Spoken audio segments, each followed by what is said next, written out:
Si vous souhaitez être à la une du meilleur de l'actualité camerounaise, alors vous êtes au bon endroit. L'information de qualité vous est proposée sur votre nouvelle chaîne YouTube, Médias d'Afrique TV. Eh bien, mesdames et messieurs, une fois de plus bienvenue pour cette nouvelle analyse vidéo. Pour vous qui êtes nouveaux, retenez que nous sommes une équipe d'experts analystes, spécialisés dans les affaires politiques, dont l'objectif majeur est de vous informer en continu des faits et gestes, politiques, économiques et sportifs qui fait rage au quotidien. Bien sûr, il suffit de vous abonner et d'activer la petite cloche pour rester toujours à l'écoute de la une. À noter aussi que vos commentaires sont toujours les bienvenus.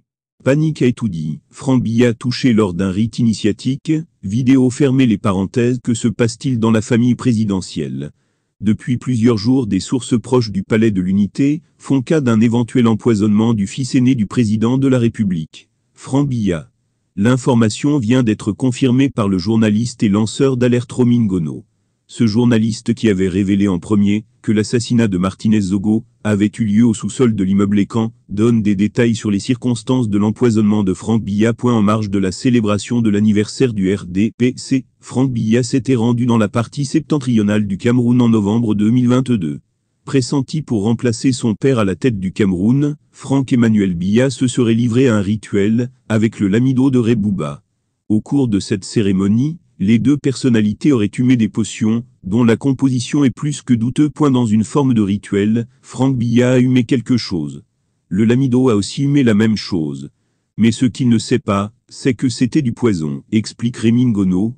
Le journaliste rappelle que les poisons sont courants au nord, et si le lamido n'est pas souffrant, c'est bien parce qu'il a des antidotes. Depuis cette visite, Franck Biya serait dans un sale état. Officiellement, il explique à ses proches qu'il souffre d'un rhume. Plus les jours passent, plus la situation se dégrade. D'après Romain Gono, le fils aîné du président de la République serait dans un état inquiétant. Il aurait déjà perdu l'usage de la voix. Pour éviter le pire, il aurait envoyé un de ses hommes de confiance en Inde à la recherche d'un puissant guérisseur pour l'aider à se rétablir. Selon Romain Gono, Franck Biya s'est fait manipuler par le cas de Mvondo et Yolo, qui lui fait croire qu'ils sont du même bord.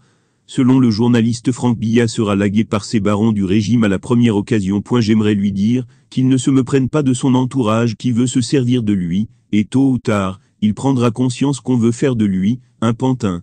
Ce que j'aimerais lui dire, c'est de se retirer de cette nasse, avant qu'il ne soit trop tard, avait déclaré Titus Edzoa sur la chaîne Naja TV.